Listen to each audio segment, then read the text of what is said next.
That was the routine. It didn't call for them to search the suspected escapee's cell, and so no one did. Not then. Why would they?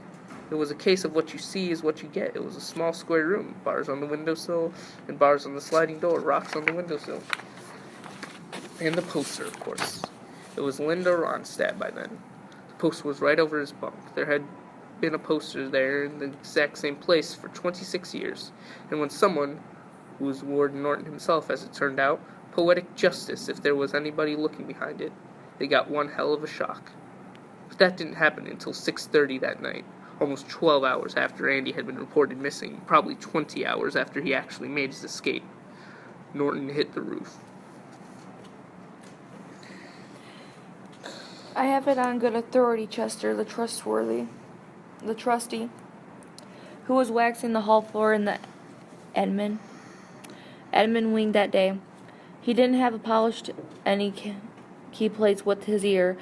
That day he said you could hear the warden clear down the 2 records and files as he chewed on Rich Gonyard's ass.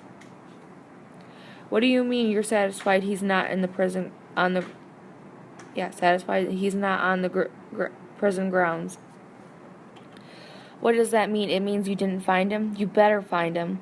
You better. Because I want him. Do you hear me? I want him. God, how do you say his name again? Gonyard said something. Didn't happen on your shift, that's what you say? So far as I can tell, no one knows when it happened or how. And if it really did now, I want him in my office by 3 o'clock this afternoon, or some heads are going to roll.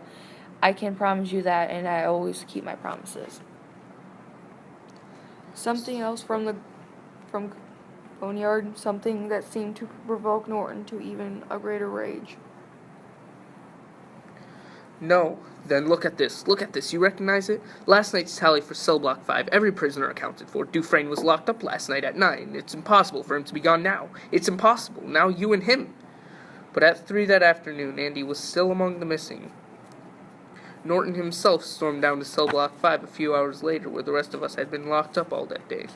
Had we been questioned? We had spent most of that day long being questioned by harried screws who were feeling the breath of the dragon on the backs of their necks. We all said the same thing. We had seen nothing, heard nothing, and so far as I know, we were all telling the truth. I know that I was. All I could say was that Andy had indeed been in his cell at the time of the lock-in, and at lights out an hour later. One wit suggests that Andy had poured himself out through the keyhole. The suggestion earned the guy 4 days in solitary. They were uptight. So Norton came down. He stalked down, glaring at us with blue eyes nearly hot enough to strike sparks from the tempered steel bar of our cages. He looked at us as if he believed we were all in on it. Probably he did believe it.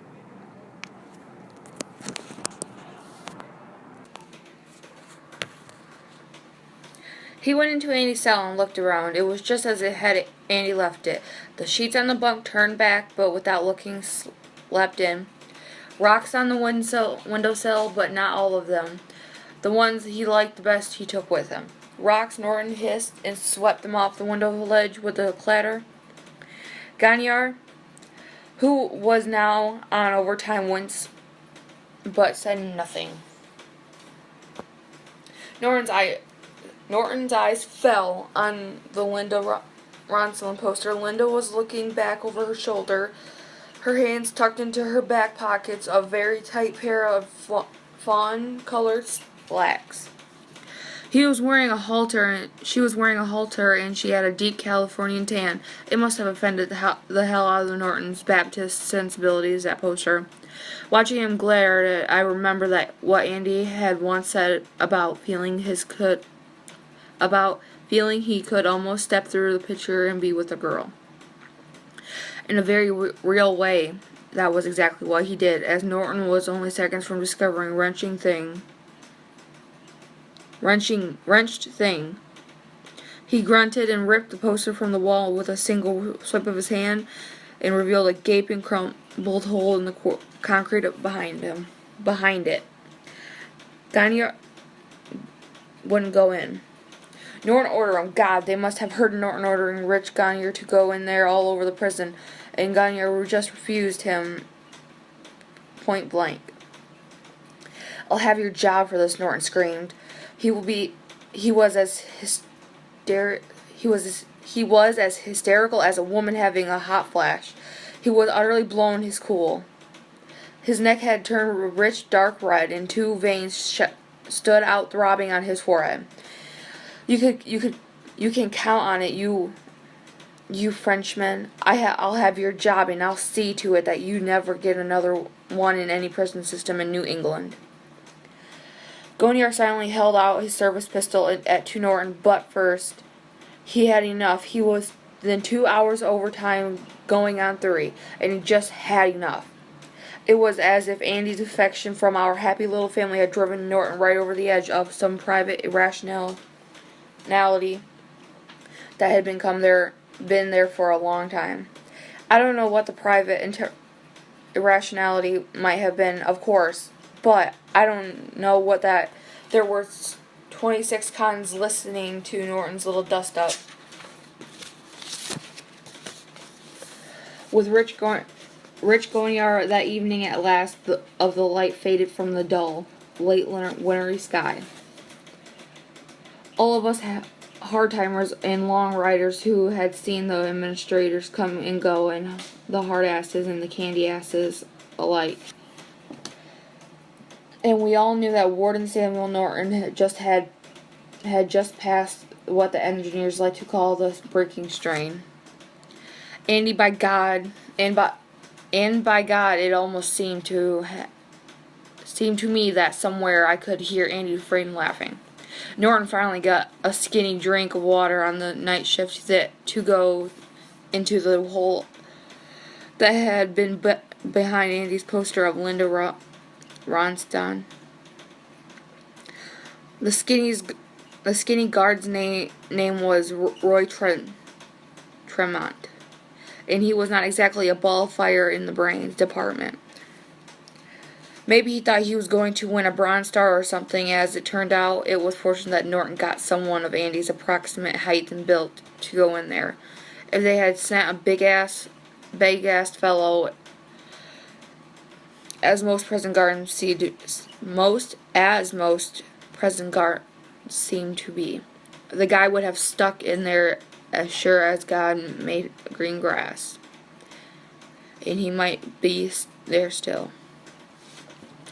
Tremont went in with a nylon filament rope, which someone had found in the trunk of his car, tied around his waist, and a big 6-battery flashlight on one hand. By then, Gonier, who had changed his mind about quitting and who seemed to be the only one there still able to think clearly, had dug out a set of blueprints. I knew well enough what they will show him. A wall which looked in cross-section like a sandwich. The entire wall was 10 feet thick. The inner and outer sections were about 4 feet thick. In the center was 2 feet of pipe space. And you want to believe that was the meat of the thing, in more ways than one. Tremont's voice came out of the hole, sounding hollow and dead. "Something smells awful in here, Warden." "Never mind that. Keep going." Tremont's lower legs disappeared into the hole.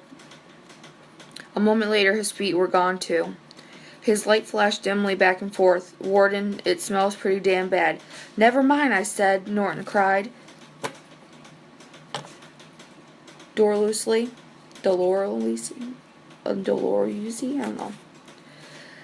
Tremont's voice floated back. "Smells like shit. Oh, God.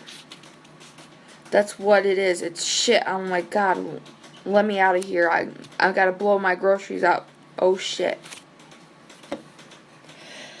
It's shit on my God." And then it came unmistakable sound of Roy Tremont losing his last couple of meals. Well, that was it for me. I couldn't help myself the whole day. Hell no. The last 30 years all came up on me at once. I started laughing fit to split. A laugh such as I never had since I was a free man. The kind of laugh I never expected to have inside these gray walls.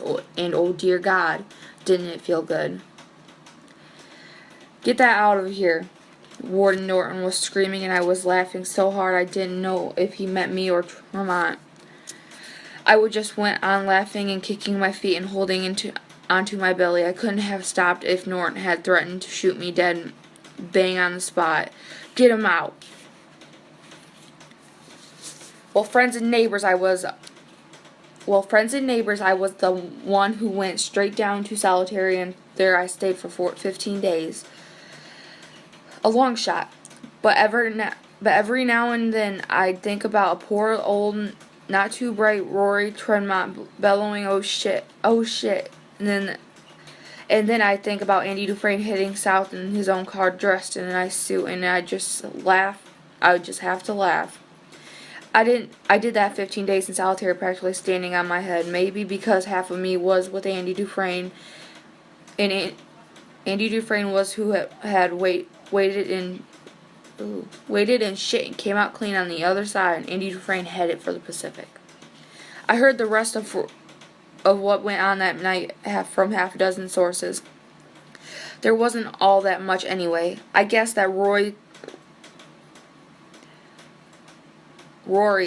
Tremont decided he didn't have much left to lose after he lost his lunch and dinner. Because he did go on, there was no danger of falling down the pipe shaft between the inner and outer segments of the cell block wall. It was so narrow that Tremont actually had to wedge himself down. He said later he could only take half a breath and that he knew what it was like to be buried alive. What he found at the bottom of the shaft was a master sewer pipe which served the 14 toilets in cell block 5. A porcelain pipe that had been laid 33 years ago before it had been broken into. Besides the jagged hole in the pipe, Tremont found Andy's rock hammer. Andy had gotten free, but it hadn't been that easy. The pipe was even narrower than the shaft. Tremont had just descended.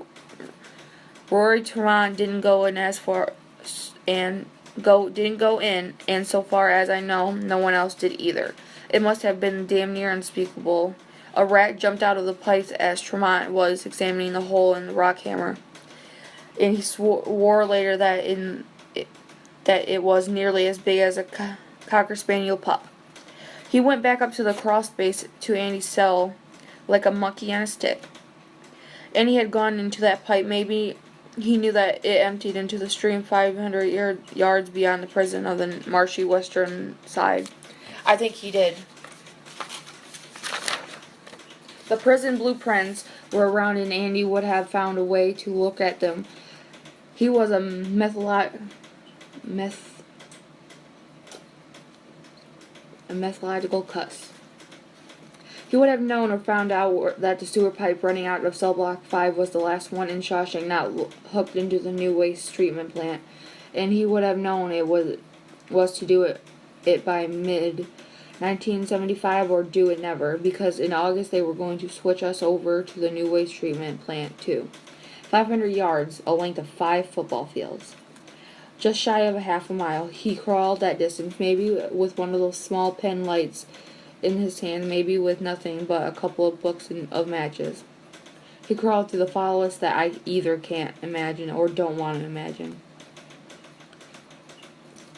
Maybe the rats scattered in front of him, or maybe they went for him the way such animals sometimes when they have a chance to grow bold in the dark. He must have just enough clearance at the shoulders to keep moving, and he probably just had to shove himself through the places where the length of the pipe were joined. If it had been me, the claustrophobia would have driven me mad a dozen times over, but he did it. At the far end of the pipe, they found a set of muddy footprints leading out of the sluggish, polluted creek the pipe fed into. 2 miles from there, a search party found his prison uniform. That was the day later.